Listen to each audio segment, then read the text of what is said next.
Assalamu alaikum, everyone. My name is Samar and I'm back. So we just had this fantastic panel. In case you missed it, the recording is right there on LinkedIn. And it also was streamed on Twitch. And now we're back again because guess what? This is the month of International Women's Day. And we just, ended up connecting with so many wonderful, fantastic women that we thought, okay, you know what? We cannot possibly adjust them in one panel. So let's try and do two back-to-back ones. So I'm really excited. I am honored because I am joined by all these fantastic ladies right here. And, because we have short time and we want to get as much content out there as possible and listen to all of their wisdoms, because guess what? Women are super, super wise, not only talented, but very wise as well. So you know what? We're just going to jump ahead. And I'm going to actually first say thank you, a great big thank you to everybody for joining us, especially Heather, because Heather has agreed to be the co-moderator with me. So guess what? You don't have to listen to me too much. Hey, I think it's all. Hi, Heather. Yeah, hi. Hi. Would you like to introduce yourself and then, Yeah, so my name is Heather Blair. I am a kind of a person who's getting into the esports world by almost by accident, I guess. I come from cinema, and I'm the president and founder of a global nonprofit called Women in Exhibition. And that is the cinema exhibitors, the studios, which are the content people, and then all the service vendor, your screens and your seats and your popcorn, et cetera. And I'm, of course, very interested in supporting females, naturally, because I have my nonprofit, and several of the women here, we've gotten to know each other because of their journey in esports. So I was honored to not only introduce some of them, but to be able to moderate with you or co-moderate. Thank you so much. Yeah. Thanks so much. Okay, awesome. So we're going to start with Pei, simply because I love your name, Pei. Okay. Yeah. I will do as you asked. So Samar was asking me how to pronounce my name. So I will tell you how to pronounce it. It's just like the verb to pay in English. I'm originally a saleswoman. So I always tell my customer, you just pay to pay. So there's no mistake, right? So I'm Pei. I'm COO and co-founder of Vest Gaming in United Kingdom. So I'm relatively new in this industry because I acquired Vest Gaming, which was an existing esports organization brand, about 2 years ago with my co-founders. So I'm, coming from traditional industry, hoping to bring my experience into the esports. Thank you for having me today. That's awesome. Should I go ahead and ask her what are some of the highlights of your career journey, Pei? Well, maybe let's introduce the other girls first, then yes. I think we can get into the career thing. No? Okay, so Kendrick. Well, should I call you Gillian or Kendricks? And you're on mute.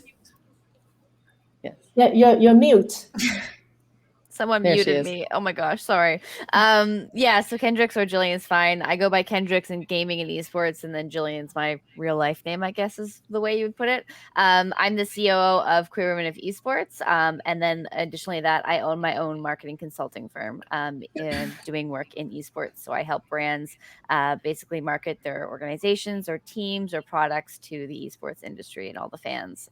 So that's what I do. In my spare time, I also try to play video games once in a while. Okay. Mm-hmm. Why am I not surprised that you like to play video games? Yeah, it's shocking. I don't know. It's shocking. Goes with the territory. Who would have known? Okay, Amanda. And you're also on mute, by the way. Yes, I saw before as I saw Kendrick's lips moving, and I'm like, oh no, will not happen to me. I'm Amanda, so I am the partnerships manager over at Queer Women of Esports. Kendrick's and I work together. For my actual job, I run a talent management firm in gaming, so we represent all different types of content creators. Reinessa is one of these incredible content creators I get to work with. We find brand deals, sponsorships, partnerships, etc. So that's what I do. I have absolutely no time to play video games. I think I played a video game once this month so far, and it kind of hurts my soul, but that is what comes with being very busy. So I did better than that, Amanda. I played Minecraft with my daughter. Rather, I should say I watched her play Minecraft. This is her hand, by the way. So, yeah, she's just she's like, she did not play Minecraft. She watched me.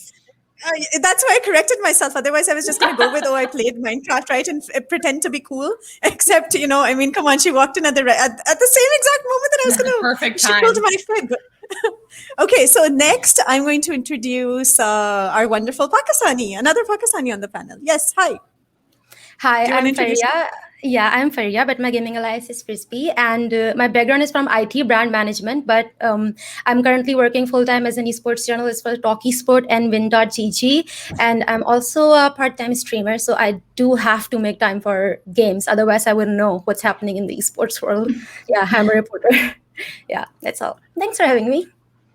Thank you very much for joining us, by the way. So we have this question from Bilal. He's saying, hi, please describe the topic. How do we describe this? So Bilal, the only way to describe this is we're fantastic women, all from esports or gaming. Well, in my case, I'm just trying to promote esports and gaming. I'm not as cool as they are, right? Sorry, I have to hide my face here.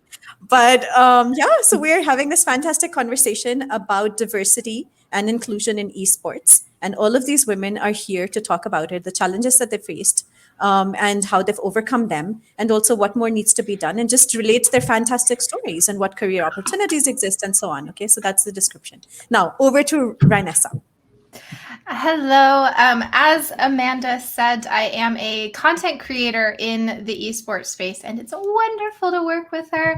I do get to play lots of video games because of that, which works out great for me.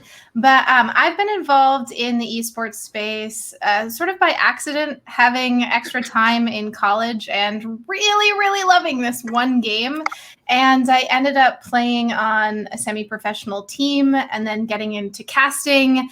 And then from there, going through this like cosplay streaming journey that ended up with me leaving grad school early to work full-time in esports as a chief content officer for an esports website. And now currently I am I'm a programming producer for DreamHack, which is a global festival brand that touches everything to do with esports, but also everything to do with video games in general. And then I'm also a creative director with a production studio. And that's how I met Heather as well.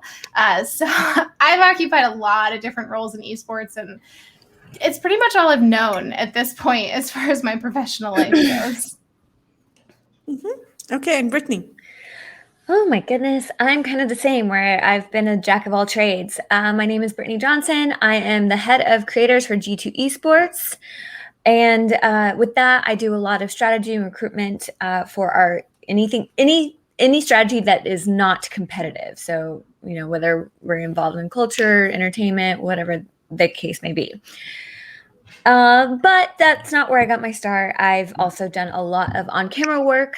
I started out doing voiceover in video games, on-camera in video games, which snowballed into hosting and just becoming more of a personality as well. So yeah, and I've actually occupied many different positions too, consulting myself for different brands, and as well as a director of league operations. So I've dabbled in a lot of different areas in esports and gaming. Wow, a lot of you guys wear a lot of hats. Yeah, and that's fantastic, because we do want to ask more about career opportunities also in the field. But go ahead, Heather, your question. Okay, so I'm going to work around the room and ask you guys. First question I want to ask you is how you got into esports, because there was a way that you got there, something that inspired you. So, Pei, we'll start with you. Okay, so I think I'm one of the exception in the crowd today that I didn't come from the gaming industry. So I started with sales and international business development. And my first relationship with the gaming industry was 15 years ago when my ex-husband was playing World of Warcraft online with people that he doesn't know. So I'm like, kind of, why do you play with people that you don't know, you know? But then I turn on my business hat and I say, okay, what is this industry? Because I don't know anything about it. And then I kind of follow the gaming industry and the esports industry from afar for the past 15 years and find it more and more structured, more and more professional, and more like a real industry, right? Yeah. And then 2 years ago, through a friend, we got this opportunity. The previous owner of Vest Gaming would want to give it away to someone else because the owner himself also have other business and he couldn't concentrate on Vext. So me and my co-founder took over because I used to work in the cinema industry, so this is where I know Heather. So coming from an older entertainment world, for me, esports and especially the media entertainment side of esports has a huge potential, because it's a digital world, it's a young, it's the future of entertainment. So that's why I say, okay, if I have the opportunity and I'm interested, if I, using my experience can turn this into something, I'll be very proud of myself. So that's how I get into esports.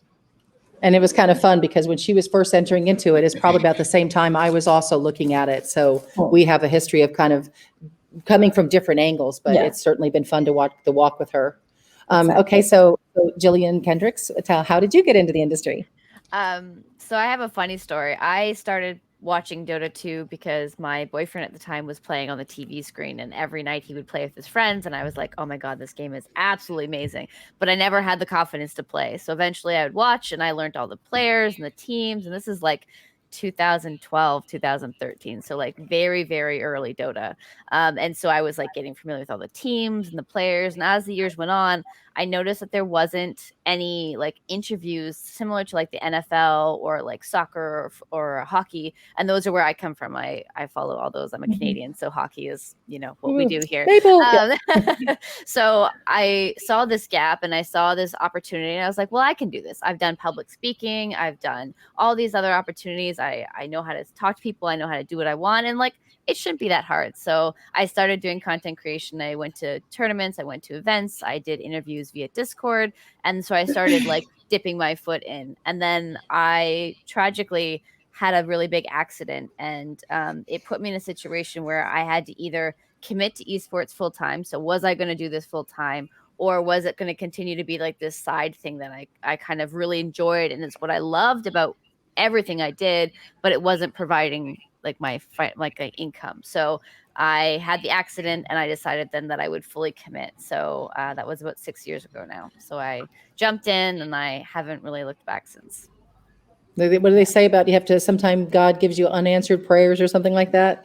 It was hard because you have to, when I do interviews, I love talking to people about that jump moment, right? What was that jump moment that got you to go into esports? And not everyone has like, I'm just going to do it. I'm going to stream full time now. This is amazing. Not everyone's comes from a place of like necessary positivity or like a good thing. Mine came from being presented this opportunity where I couldn't do what my full-time job was outside of esports, and esports was kind of this opportunity. The door opened and I said, okay, let's go through. So.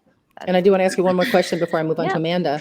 When you say that you came from traditional sports, how do you feel that enabled you to really do your job to the best of ability? Like, where did you apply that sort of logic to help you?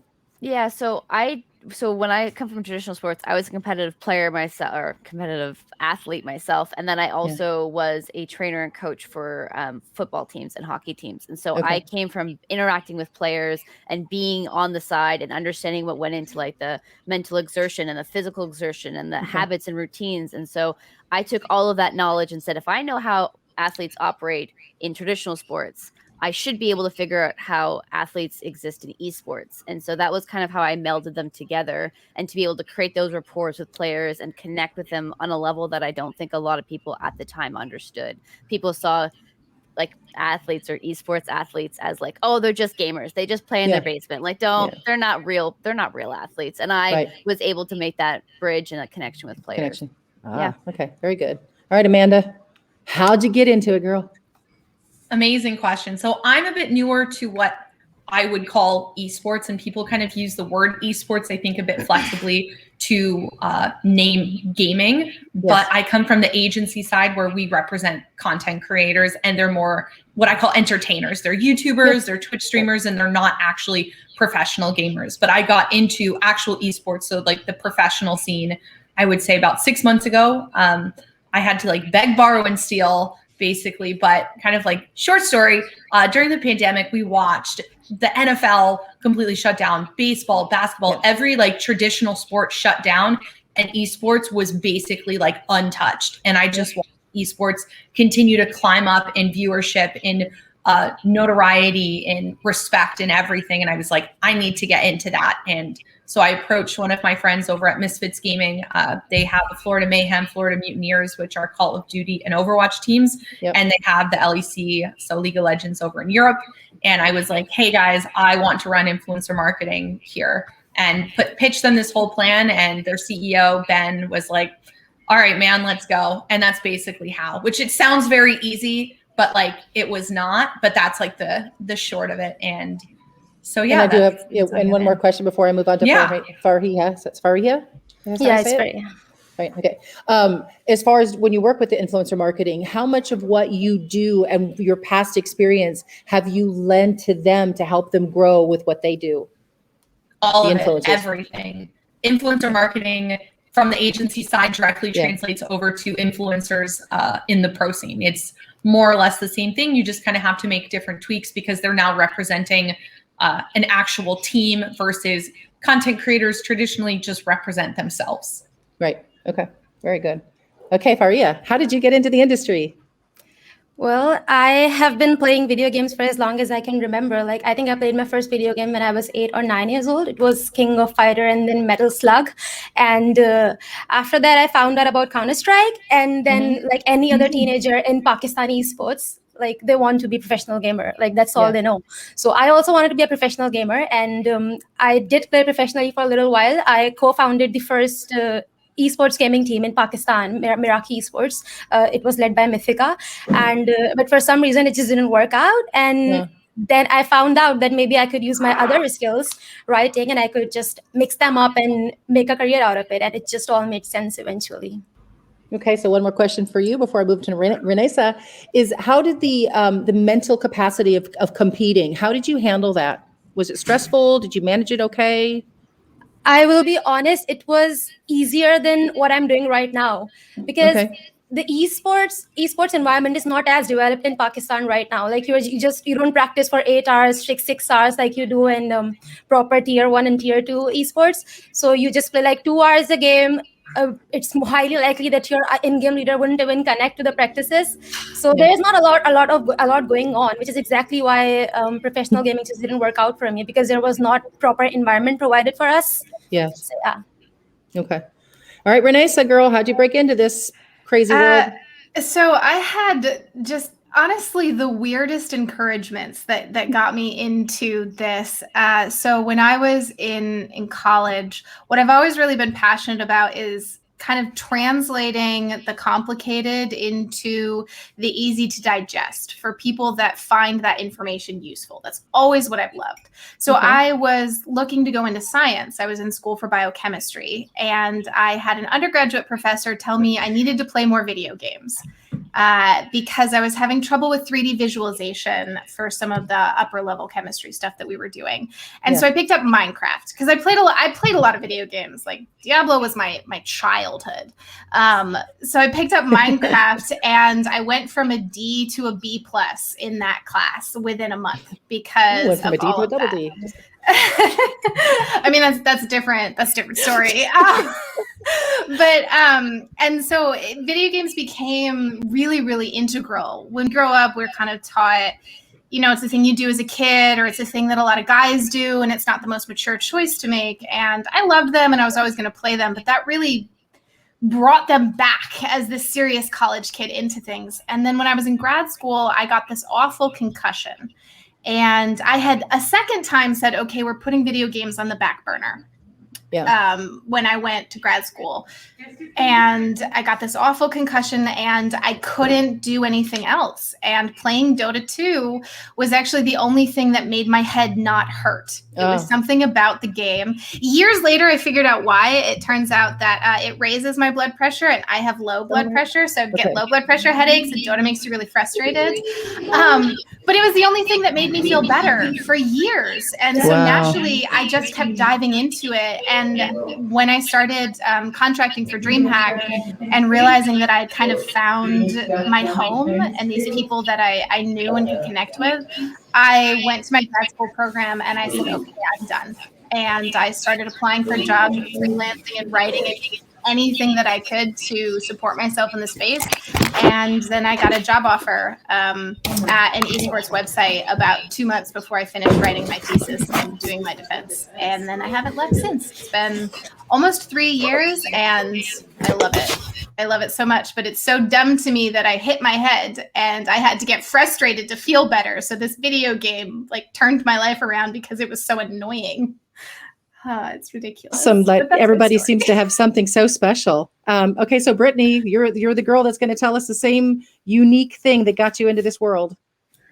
So it's a little complicated because I come from my degrees in politics and in oil and gas, and I was studying something totally different. And it wasn't until I got my role in Borderlands that I decided to, or actually Borderlands 1, went to college, Borderlands 2 happened, took the dive into gaming. And because of my background and my business background, I was never able to just sit stagnant and just wait around for the next best opportunity.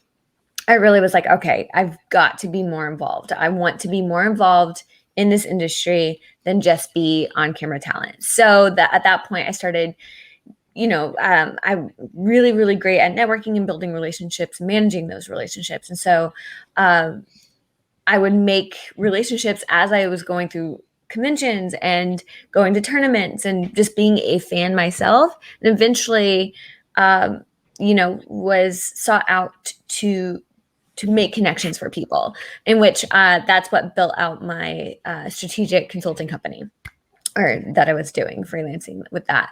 And through that, I've always been a gamer. I've always been really, really, like you guys said earlier, like I've been gaming since I was little. I remember playing Doom and Duke Nukem, probably games I should not have been playing at like 5, sitting in my grandpa's lap, and so, and being a part of it. And for me, it's that I went through college and I went through my childhood loving and appreciating gaming, but never knowing that there was an opportunity for me in it.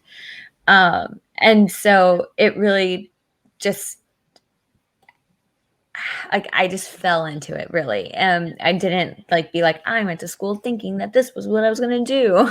Yeah. It kind of seems very similar story with everyone falling into it and feeling like this feels like home to me. Would any of you guys think you would make a career change from this, or do you guys think this is where you're staying? So what I see is, I think that now that esports and video games has grown so significantly, I've thought about this a lot recently of what my career progression is going to look like. And I honestly think that entertainment, the industry, and I'm sure, Heather, you're very familiar with this, is changing absolutely massively. And I don't think esports is going to be this outside aspect anymore. We're seeing all these huge convergence, names, gathering gaming as part of their larger entertainment portfolio. So I honestly see myself moving into that general entertainment category where gaming is a strong focus, but is not the only thing. Because I'm also, I love the music industry so much. Like I'm obsessed with so many different, I miss concert life, all of that. And I see that as a really natural extension moving forward. 10 or 20 years from now, this same panel, we'd be like, we all fell into insert other entertainment brand from esports. I see that happening. That gives us a couple of good things to ask about. What do you guys think, and anybody can answer this, about career opportunities for other women in this sport or in this space?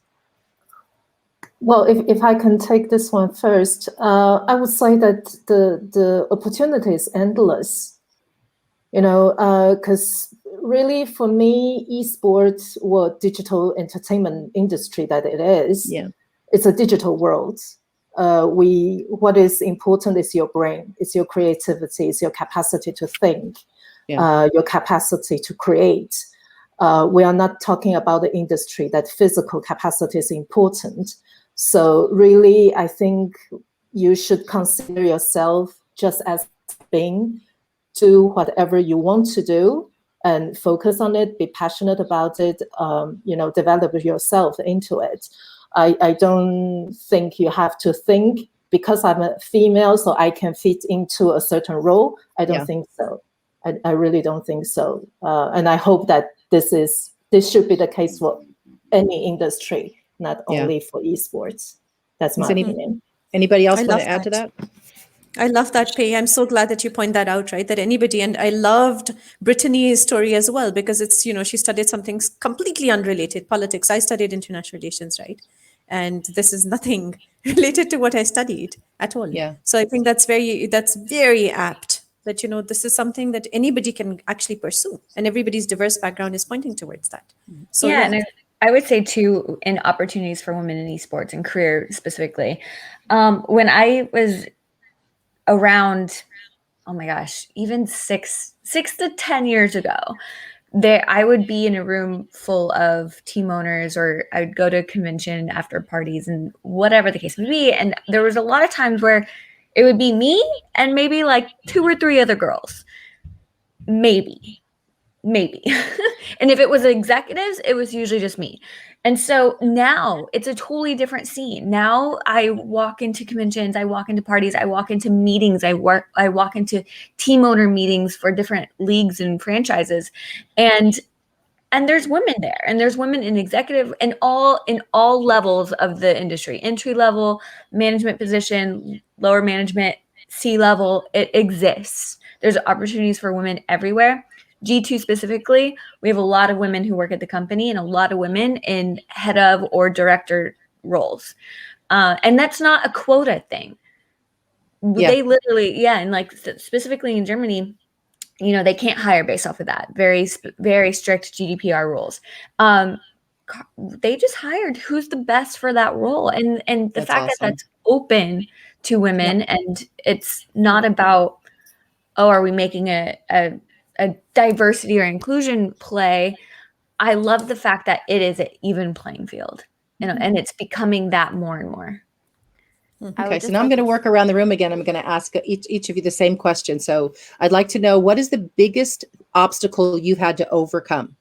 I think though Kendricks wanted to answer the previous question, perhaps. Okay, sorry, Kendricks. Okay, yeah, I'm a little bit of a pessimistic person, so I would be remiss if I didn't say that there are endless possibilities for women to have roles in esports, but I think that it's not as easy. Like I still there's been huge developments. There's lots more women in the industry at all levels, but the number is still very low. Like we see more than we did, like Brittany said, 6 to 10 years ago, but it's not as easy as just saying women are getting hired all over the place. There's still systemic issues of men not hiring women because scientifically proven they just don't. They always choose men over women because that's just scientifically somehow that's what's happening, right? And so we have to acknowledge that although you can try and you can push and be passionate and all of these things, but the opportunities that we've been afforded aren't necessarily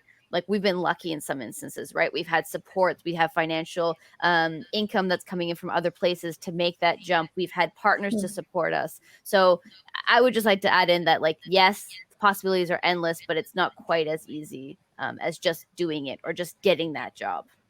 And do you sorry, I'm just going to say too, it's up to us to make those opportunities too for those people. If as a leader in the industry, it's you developing talent, mentor talent that is more entry level, giving them more opportunity to build their portfolio and their resume so that they can achieve those roles that they have goals to make. 100%. But just to add to that, right? So Brittany, so sometimes, and I'm curious to hear what Frisbee thinks about this, right? Because sometimes what you see, at least in my part of the world, you don't see role models. What Pei was also, I think one of you, maybe Reinessa, somebody mentioned that initially it's okay, this is only for men, or this is something which, guys do. This is not something which we know how to do. And then there's also that feeling that, okay, I'm not good at it, so I'm never going to be as good. So in a way, yes, partially you're holding yourself back, but partially you're also letting yourself be held back. So I'm curious to hear, Frisbee, how you felt, what happened for you in your case. I mean, I know that, yes, a lot of Pakistani children grow up on games, but still, I mean, making that shift, what did you feel? And you're muted. I actually regret it a lot. it really hurts me that I feel like I've wasted a lot of time on different fields. Like she asked about if I'm going to, she asked if I'm going to stay in esports or not. Yes. I actually switched my job from brand manager to esports, and it's now my full-time job, and I'm getting paid really well, and I don't plan on switching. So I feel like I wasted a lot of time, and I could achieve what I have today long ago if I had a role model. Because when I was 18, I was doing a degree, like I was studying criminology. I did a degree in criminology for 4 years. I wasted 4 years over there in hopes to become a journalist for traditional media. It didn't work out. And then I moved to brand management, which is totally unrelated to criminology. I worked 2 years as a brand manager. That didn't work out. And then I left my 2 jobs. I was offered really well-paying jobs last year, and I literally kicked both of those jobs to the curb to pursue a career in esports. And currently I'm working as a proper esports journalist. I'm writing for 2 brands right now, and it's so much fun. It's paying me well. I'm working from home, and I wouldn't mind going to office for that. I would not mind spending 12 hours in an office to write about games, because it's fun and I enjoy it and it's paying me. So I feel like if I had a role model, someone to guide me, I could really use those 5 to 6 years to, I don't know, maybe be better. I would be far away in life right now, but yeah, I hope that I could become that role model for people in Pakistan. Absolutely. Are you planning to mentor that way? Are you going to look for opportunities to share your story? Definitely. I'm totally game for that. I'm so excited to tell people that they can actually mix up their skills. There's so much you can do it in esports. In Pakistan, people, they only know about professional gaming. Like everyone wants to be a professional gamer. They want to play Valorant professionally. They want to play Counter-Strike professionally. They don't know that there's so much you can do in esports. Like you can actually pursue your degree in esports. If you have studied marketing, you can do that in esports as well. It's okay. In the States, everyone wants to be the Kardashians too. Yeah, why not? Get it? Yeah.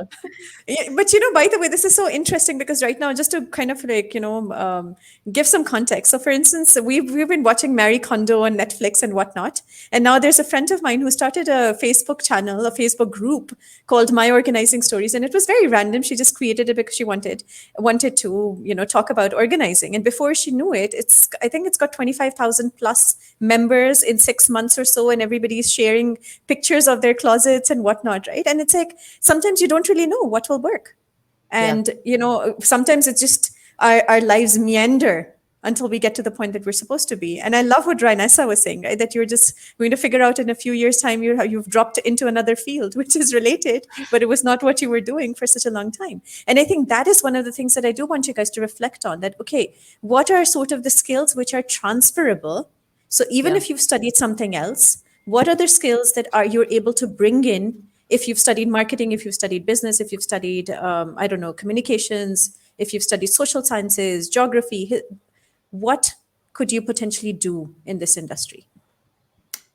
So emails, if you are capable of writing, reading, and tracking emails, you will be the most successful person. I am not kidding. It is, first of all, alarming how many people can't write a basic email. And also alarming how many people can't follow up. And that's including myself. There are emails that I have lost and come back to a few weeks later and been so embarrassed and just, oh my goodness, this was a great opportunity. How did I not get back to this person? But honestly, it really comes down to that. I feel like everything else you can learn, but if you are capable of writing and communicating well, and then you have something you want to do, it will happen. And it's the most basic thing in the world that I think people gloss over. Like, emails. We're a digital world, and you have to be able to communicate effectively digitally. And if you can handle that, you will be amazed at how much easier everything else is. And it just sort of happens, I swear. I'd love to address that on the more like traditional educational side. I come from more of like a career academia background. I have 2 bachelor's degrees. I have an MBA, and I'm getting my law degree right now.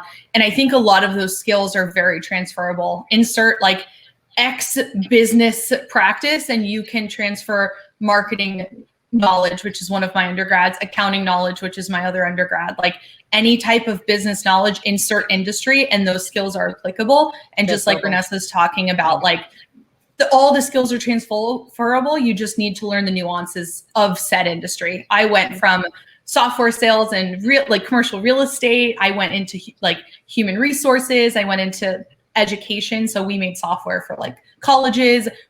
Anything is transferable. I came into the gaming space and I didn't really have much to catch up on other than like lingos of like campaigns and ad integrations and like things like that. I think it's very simple. But yes, being able to read an email is very, very low barrier to entry here.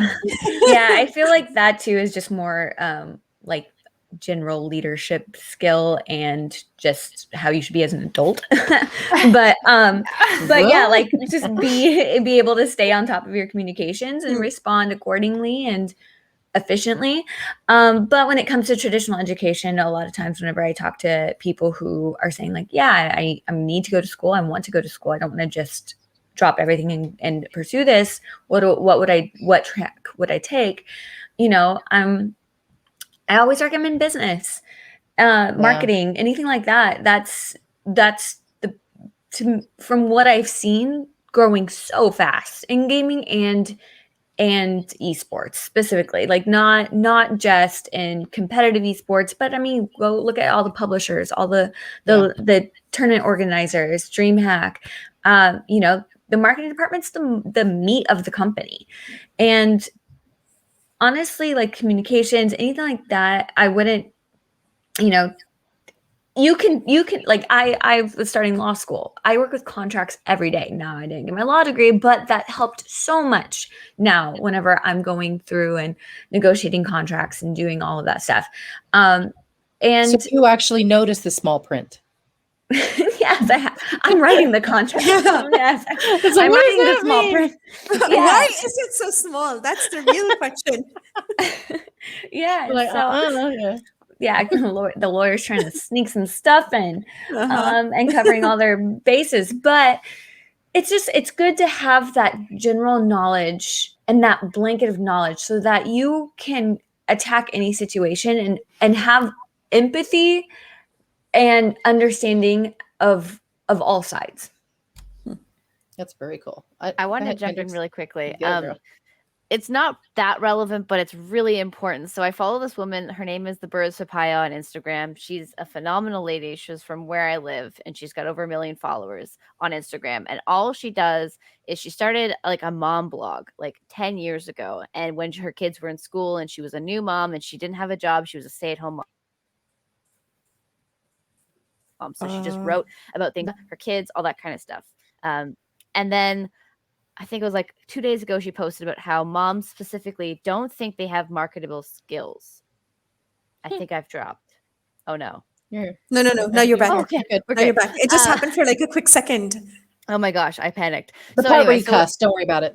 What she did is she explained how even if you're a mom, you have so many marketable skills that you just don't know you have. You schedule your kids' appointments. You're a marketer because you get your kids to do things when they don't want to. You're a content creator when it comes to amusing your children. You're a chauffeur. You're an assistant. You're an executive. You're a CEO. You're a CEO. Yeah. You're all these amazing things that we overlook just simply by existing. It's like what Reinessa said, right? If you can write an email, you can find a good job in esports, right? It's the same thing. Even if you don't have a degree, even if you don't have any marketable skills in esports, just by doing your day-to-day life, you have the skills that you can take and transfer into esports. And I think it's an incredibly powerful statement, especially for moms or you know, women who have children who want to get into esports. You can make that jump and you do have the skills to enter into the industry.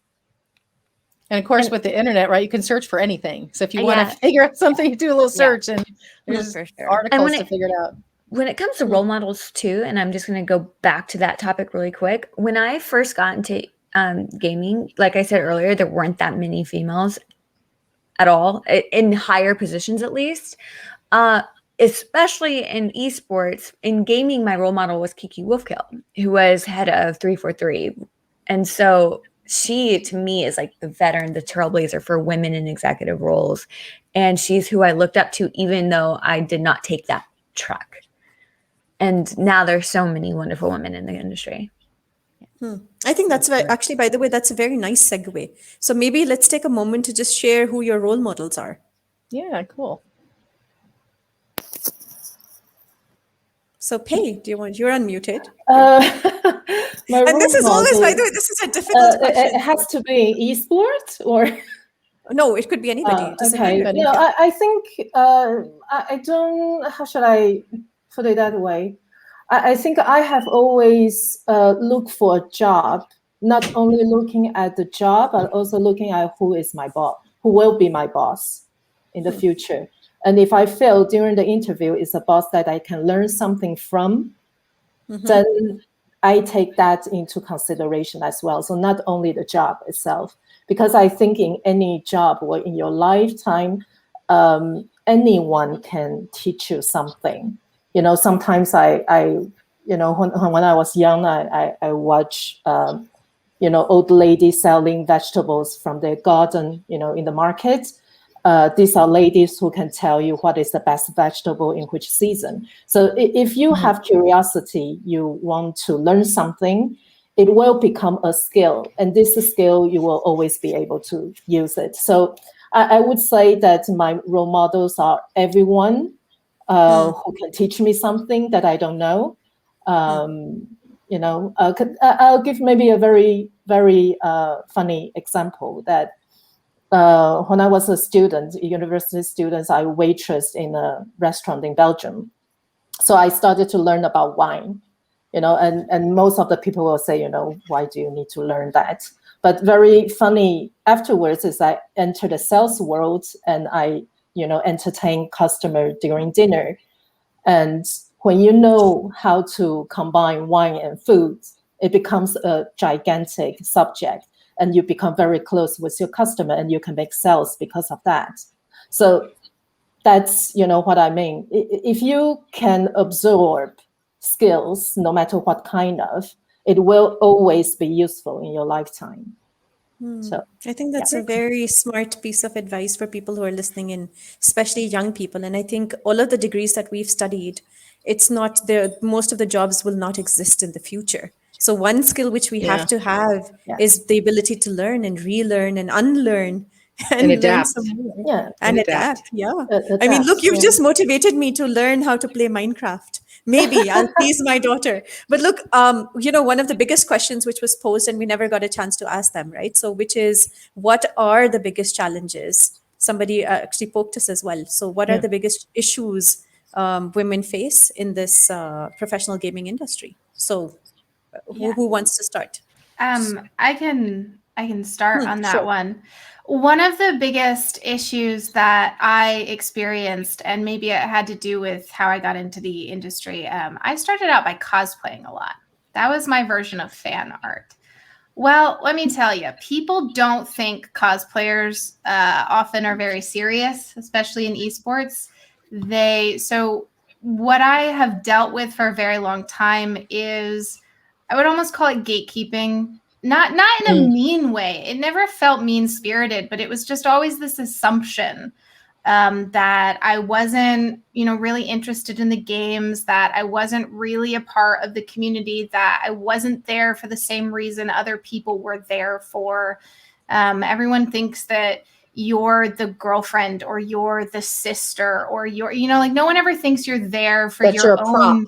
Yeah, no one thinks you're there of your own merit. And you really constantly have to prove that.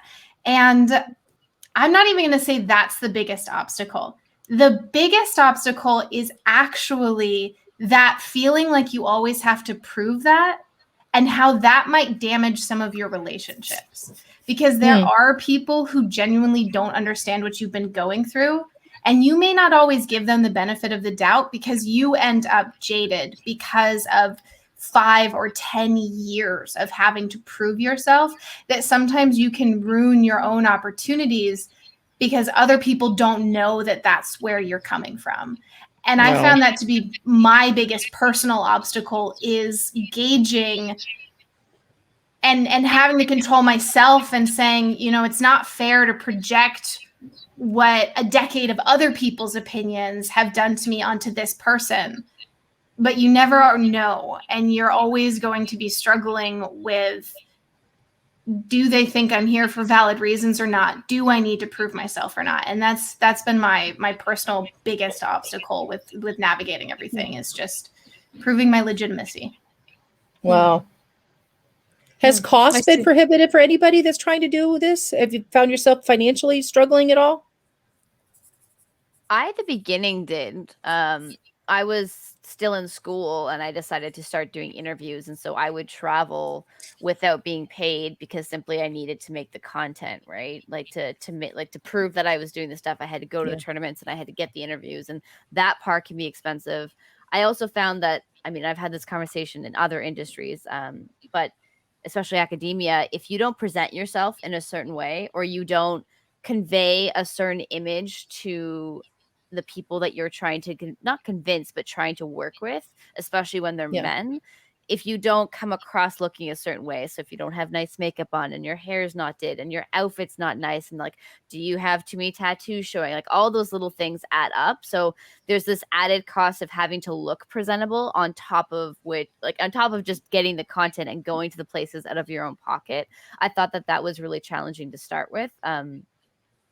But that's like, I don't know if anyone else has that struggle, but just like to add on to what you're saying, I totally agree with you, Kendricks. Is I think for me, I forced opportunities and created a lot for myself. I'm fortunate enough to be able to create these opportunities, but with that comes taking huge pay cuts to, for my own reputation and legitimacy. I worked for literally no dollars and commission only. And I live in the city of Los Angeles, which is so expensive. It's really hard to do. And I found myself having to constantly undersell myself so that I could get the experience needed so that I could be in the position that I am in today. And again, all of that comes with being fortunate enough to pioneer these opportunities for myself. But that, I think, can have really hard financial ramifications, just because it's challenging for sure. I do have a follow-up question. Go ahead, Kendrick. Sorry. Go ahead. I want to jump back on what Reinessa said earlier about the barriers that exist. So I'll wait a second. It's okay. No, I just wanted to follow up with Amanda and ask her. So Amanda, do you think that some of these challenges were even more extreme because of the fact that you're a woman? Did you have to under yourself even more? Because so that's something that I do want to talk about as well, right? But go ahead. You wanted to add. No, definitely. I obviously can't name names or companies or people, but I found myself time and time again wondering, if I was a man and I was being aggressive, would I have the same outcome? And I couldn't help but feel it would be different. Like, I'm being asked to take a pay cut for my own business because I'm a woman. Like, if I was their equal partner as a man, would this still be happening? Obviously, that's all speculative, but I'd be hard pressed to believe that would still be the case, that they would still be asking me the same thing. Yeah. Go ahead, Kendricks. I just wanted the barriers that exist. One of the ones that we don't, I think, often talk about, and it goes with what Reinessa was saying about, your own internal like gauging of whether or not you need to be like, prove yourself more, or if you can be more casual, or if you can be yourself, or like how much effort do you have to put in. I think in my experience, I've had a lot of not harassment, but just I enter boardroom meetings, or I enter meetings with executives and teams, and I get hit on, or I get inappropriate comments, or I get like, oh, you look so beautiful today, or like, oh, that outfit's stunning on you, or like, did you do something? And like, it's every single time. And I found after a couple of years, I was like emotionally and mentally getting drained out. It was like every time I'd have to go into a meeting, it's like, okay, I have to like put my battle armor on, because it didn't matter if I did my hair. It didn't matter didn't matter what top I was wearing. It didn't matter what I presented. Somehow I was still getting hit on. And it was like, I emotionally and mentally had to like put fortresses up and be like, okay, we're going to do this meeting. You're going to get hit on. Someone's going to say something inappropriate. You're amazing. Don't let it detract from who you are. But like the mental health aspect of like having those barriers that exist, because you can't every single day put up with the same type of inappropriate behavior and harassment. And I think that that's something that we don't talk about enough, is the mental health side of just preparing yourself for what those barriers are going to be. But what about calling people out? So how has that gone in your experience? That never, Good in my question. experience, that never goes very well. Like it That's how never. you get fired. Like I've literally had a case where I reported sexual harassment because I was tired of these two guys making fun of me and making inappropriate comments about women day in and day out, and I was like, I'm done. So I went to HR. I was like, I need to report this. I cannot emotionally and mentally handle this anymore. And I kid you not, a week later I walked into work and they're like, you're fired. With literally no cause. They restructured my job away and didn't sign me. Out of a team of 30, I was the only one who wasn't re-signed because it so happened that, my job was no longer there. Exact same thing. Mine wasn't a week. I spent about a year with screenshots and video recordings and things happening in public channels. And when it came around to restructuring, my job was eliminated because of being, not enough of a team player. Yeah. What team are they on? Not the one we're Yeah. playing on, apparently. Yeah. So I quickly want to introduce Haley. Hi, Haley. Hi. Hi, So I'm a few minutes late. Okay, so Nice to meet everyone. we're nearly at the end of our conversation, but doesn't matter. Go ahead and tell our audience who you are and what you do. Me? I work in marketing. I've been in gaming since 2001. My last job was working at World Gaming, which is an esports company. For the last 2.5 years, I guess, I've been working with an agency in Toronto here where I'm based on their gaming and any esports initiatives that they might have with any of their clients. So, we were just discussing what sort of challenges women face, right? And I think there's another question which, somebody's posted. How do you deal with cyberbullying? Ooh. That's like a whole panel other conversation. Like that's like, I agree. yeah, I don't even know if you could even like start to cover Yeah. that. I would hate to do the topic misjustice. Yeah, I Whatever the word think is. maybe I think maybe we need to organize another panel on that. Yeah. Sorry, go ahead. Lawyers are great. Very helpful. Wonderful, very useful resource. Fully recommend. Find yourself a nice lawyer. They're very useful. What about you, Fariha? Do you want to talk about, any challenges, any particular challenges that you faced? It happens on live streams. Like I would guarantee it doesn't happen in esports journalism or writing because people just expect women to be good at writing. So there is no discrimination over there. But when you're streaming, there are tons of people micromanaging in the comment section. And it's so annoying. They will micromanage the technical aspect of the game and comment on your appearance. But I think we're through the point where we would just ignore them, not say anything. I was told a lot of time by other women in the industry that just ignore them, block them, get a mod and block the chat. But I don't think it works that way anymore. I straight up just strike back, I yell, and I respond in the same way they do. They talk to me, and I think it has worked pretty well for me. And that's how I think I'm going to keep it this way. That's how I'm going to respond in the future as well. That's the only way you deal with haters and bully people who bully you. They're trying to wreck your concentration, huh? Yeah, I don't care if you're not gonna come to the stream another day. I don't care. Just don't come. I don't need any haters in my chat. I yell back. Mm-hmm. If I can add something, I think you really need to organize another webinar for this topic. I think so too. But, I think that's a great idea. Yeah. Yeah, and I think we need to because the world has become much more digital, and it's going to I continue think to be that way. it's a huge issue, not only for women. I mean, digital bullying is also an issue for men. I mean, in general, it's a huge problem because we, for the moment, only have male players. And they do have this kind of problem as well, that they got racism issues or whatever. It's not only female issue. So, but we as an organization, what we do is that we have players, we have streamers. So we, when they come on board, we explain them the importance of appropriate social media conversations. So you cannot bully anyone because otherwise we will sanction you. But if you encounter this kind of problem, please do let us know so we can take appropriate actions to that person and make sure that the person knows that it's wrong and it cannot be repeated. I do think you need a follow-up, and you do need to let your environment knows that there's a way to protect themselves. If you cannot protect yourself, you should seek for help towards your organization or your colleagues, whatever. But you need to respond to that. Because if you don't respond, people will just think that it's fun, and it is not fun, right? Have any of you guys ever been swatted?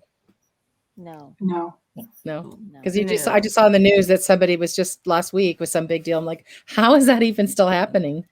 It's horrible. I wanted to jump on the conversation of holding players accountable. I think many years ago, someone told me, Jill, memes make money, and I was like, okay, great, cool, but like the memes that are really inappropriate and racist and sexist and are awful should not be accepted. Like, cool, you made a couple dollars from it, but does that really help the industry as a whole when we're encouraging that behavior and that language and rewarding it? We're rewarding it, right? And like, I get it, it's a couple extra dollars for an organization, cool, great, but what's happening is you have players on the biggest stages in the world who are using racist, derogatory, sexist, misogynistic comments to make fun of each other and to say, like, I know we use casual, like I use profanities from time to time, but I try to avoid the ones that are detrimental to other people, right? Like if we remove the ones about your mother and we remove the ones about,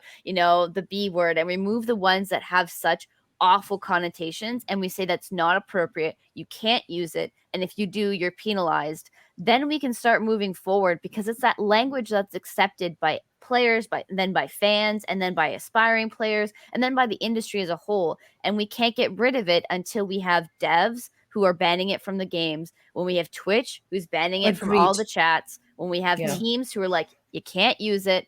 And that's when we start to like chip away at the systemic issues that are going on, which are the root cause of all these issues.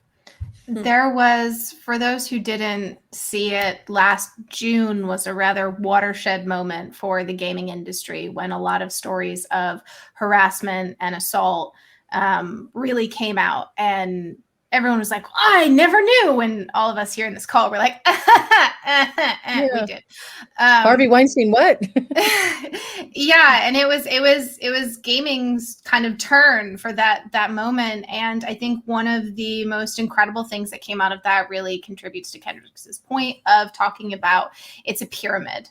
And what we saw last June was that top triangle, the things that are so heinous that people can't argue against them. And I think the next step now is addressing, hey, listen, whether you want to call this a pyramid or an iceberg or whatever metaphor that you need, language is at the core of all of it. And if we start addressing that and making people understand that that's where acceptance of these ideas comes from and builds into that pyramid, I think that's when we start seeing real change, is actually talking about that language. And the worst part, going back again to what Kendrick said about putting on your battle armor for that meeting, is every single time you challenge someone about language, it becomes a massive battle. Yeah. Absolutely, every time, because it always feels like a personal attack. And I guess for people watching, it's not a personal attack. Like, let me tell you, the language that I've had to evaluate, what I've had to learn. I think a great example is talking about pronouns. We are raised with a binary pronoun system. It is built, it is hard coded into so many languages. Guess what? I was terrible at it because I didn't have anybody in my circle that used pronouns I wasn't familiar with. And what's one of the things I actually love the gaming industry for is this is something that I've learned and gotten better at. I still mess it up all the time, but I just want to say it's not a personal attack. It's a, hey, I've been terrible at this my whole life. Let me share what I learned to help you. And that's one of the things that I struggle with is when do you bring up that conversation? When is someone ready? And when can we start really addressing language? Because it truly makes a difference. Kendrick's like, money. No, snaps. I was think- trying to snap, but I didn't Oh, want to snap. make any noise. I was like, ah. Ah. No, I think that it's important. It's like at QWE, we always try to advocate for, I mean, we say this all the time on stream, but you need to be comfortable with being uncomfortable, because a lot of these conversations that we're having or that we're trying to have are not personal attacks. They're not trying to make you feel bad. They're not trying to make you feel like a shitty person. They're truly just trying to educate you to something that you might not have experienced or might not know anything about, right? And like, especially with I would call it QWE, but QWE, like we have lots of allies who are just there to learn because they want to hold space and be there and be a good advocate and a good ally. But that requires being uncomfortable and sitting in that uncomfortableness and letting that education take you. Don't get defensive. Don't get upset. Sit with it and recognize that no one's attacking you. No one's malicious. They're just saying, hey, at the start of your meetings, why don't you just casually ask, go around, introduce yourself and be like, hey, could you also, what pronouns? Like, what are your pronouns, right? That's a really simple way for every meeting to start that doesn't single out that one person who does have different pronouns than you, or who perhaps feels uncomfortable having that conversation. And I think that's just learning to sit with that uncomfortableness, right? It's not a bad thing. It's a good thing. I think those are very, very important points that you guys have raised. But look, I know that we had committed to so much time. We had asked for so much time from you guys. So I think I do want to ask everybody for their thoughts on what their key message needs to be. So what message would you guys like to leave behind, especially for people who are trying to enter into this industry? Who wants to go first? Babe, should we start? I can go first, or whoever. Okay. Sorry, go ahead, Amanda. Go ahead, Amanda. You volunteer. Go ahead. That's better. I was just trying to get it out of the way so I don't overthink it while everyone else speaks.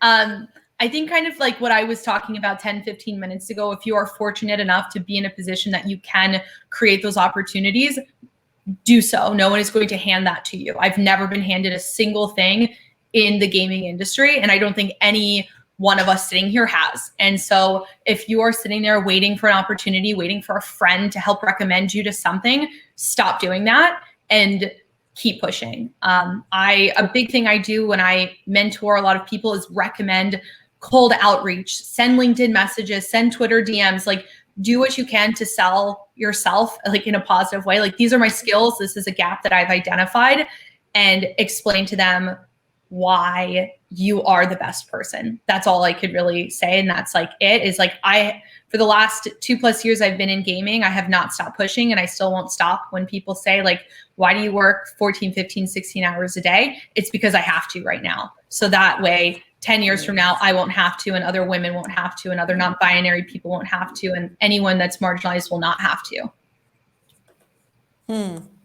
Okay, so who wants to go next? Kendricks. Yeah. Let's just go anti-clockwise. Oh gosh. Okay. I would say my takeaway message is,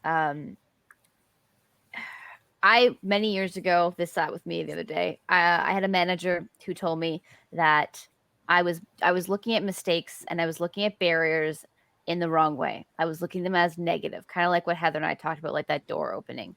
And so my manager implored me to look at every mistake or failure or setback or like missed opportunity as an opportunity. It is an opportunity for growth, right? If you find yourself being faced with a barrier, figure out a way to either ask your group or ask your allies or ask your circle about how you can overcome it. Network, think about, like, explore how to overcome the barriers that we know exist. And if you're looking to get into the industry, talk to people, network, ask. I'm sure every single individual, every amazing being on this panel would gladly answer a question if you had it, right? Mm-hmm. So use those resources, ask for support, and then know what you're getting into, right? If you're going to a new job, if you're thinking about joining a new company, ask people who've worked there in the industry. Ask what it's like to work there, especially if you're a non-binary individual or a woman in the industry where you're going to be at a disadvantage.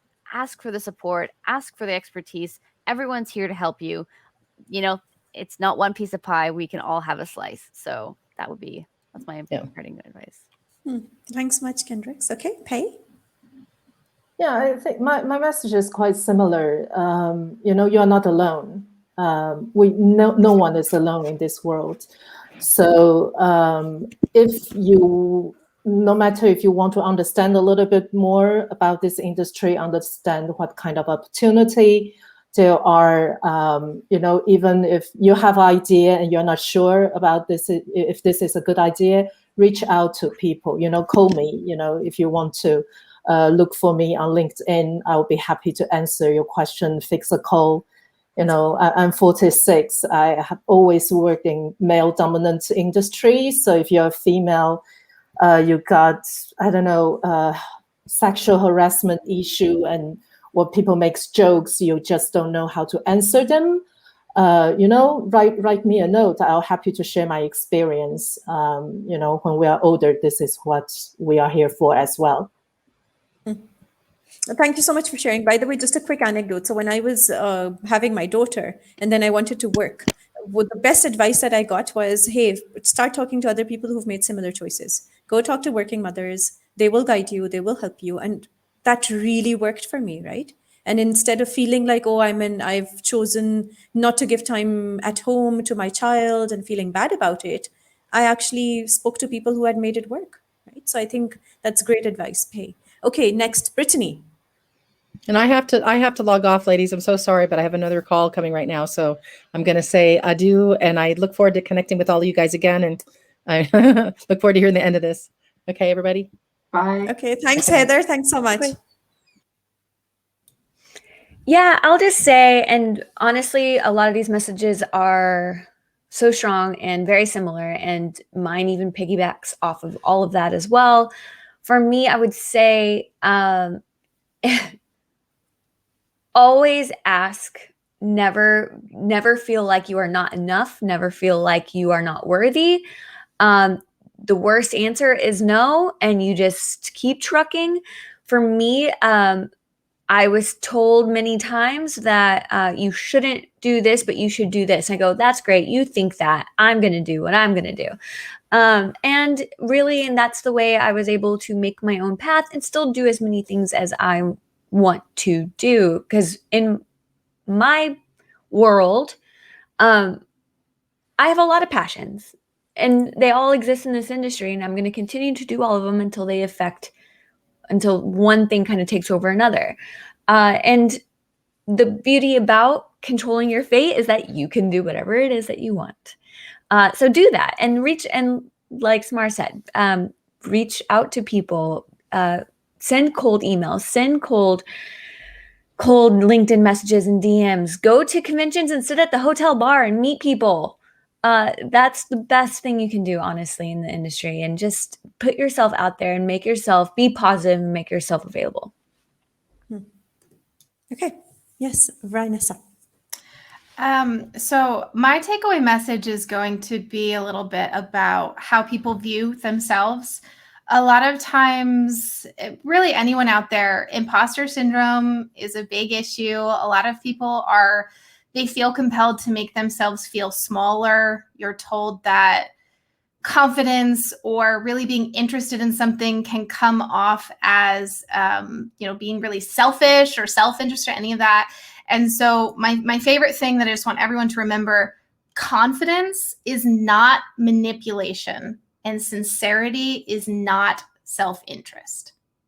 You can be sincere and passionate and dedicated and confident, and that does not mean you are selfish or destructive or not a team player. So, accept what you're passionate about and be okay with that. You don't have to make yourself feel smaller to fit into what someone else expects or what you think people expect. Because a key thing to remember is that you may think about how everybody sees you, but let me tell you, everybody else is a lot more focused on themselves than they are on you. So it's better to be the same, focus on yourself, and not worry about what other people think as much. Haley? I'd like to just first start by apologizing again for joining so late and for missing up my time zone. So apologies to everyone, but I am thankful that I was able to jump on and hear some of the feedback. I think my takeaway from being in the industry for over 20 years is that there's challenges at every level, whether you're a streamer, whether you're a journalist, whether you work at, in a back office or whether you work in a head office and, a job like mine. I don't stream. I don't write journalism, but I work in the gaming industry, in an office environment. And I've also had those challenges around, people making room for me and there never being enough. No one wants, unless someone wants you to be somewhere, you're not going to get there. So I'd like to echo the feedback around, if you're trying to get into any space, reach out. I would say if you've got a male ally that you're comfortable with, reach out to them to understand and kind of get the lay of the land. But, if you don't and you're going into it blind, then I would say as a first point of contact is actually reach out to women. Women will tell you. There's a whisper network that we have. We all know we have it. We know who to avoid. We know where to go at every level. And I think that most women will want to help you. And the more of us that there are making space for each other, more opportunities that we have to carry on and to make for other women that are coming with us and behind us. So that would be kind of my takeaway based on the experience that I've had in this industry. Thank you for sharing as well. Frisbee.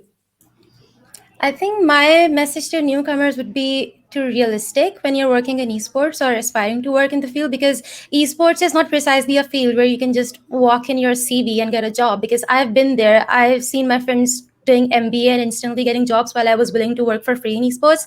So it really helped me to remind myself that it is the type of a field that may require double the effort, tons of work, but it is just as giving. So reminding yourself that this hard work is worth it and it's going to pay off is super important.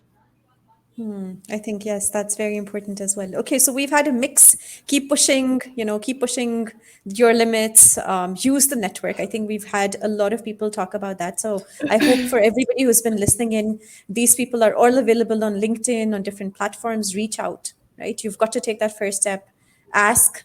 It is a new industry, especially in Pakistan. It's something which is growing, in different parts of the world as well. It's not as...